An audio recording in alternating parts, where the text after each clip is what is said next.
Of course, we're not ready to test any of this just yet because we have the handout, because this implementation file game.cpp is still not finished. There are unfinished parts here, so we're just working on specific parts, specific functions, but we're not done yet. So let's go back to the handout. And so this handout discusses the ideas that we just covered. And of course, logically, the next portion here is to say, what about adding words? So adding words is another function that needs to be implemented. I'll just take its implementation copy from here and move it down where it belongs, and let's work through its implementation. So we just, because of the work we've done reading sentences and reading individual words, we now have a place where we say that we definitely need to add new word to the list of elements that should be managing these words. So what has to be done? With this, we also provide whether the word should be hidden. So we're immediately creating a new text rectangle. Okay, the new operator in C++ dynamically allocates brand new object.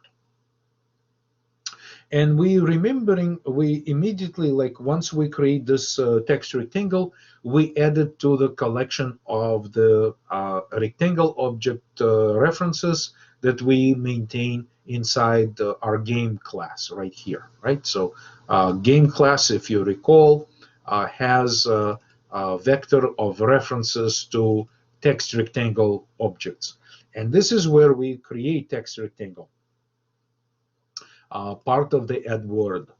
And so this brand new object is created, and we instantly add it to the to T-rects. Then we take, then we obtain, so then we say, all right, so this is a T-rects, okay?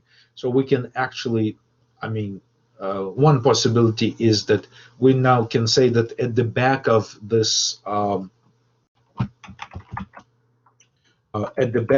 this collection of rectangles, we now have, there's actually a back member function which allows us to access the last element inside the vector.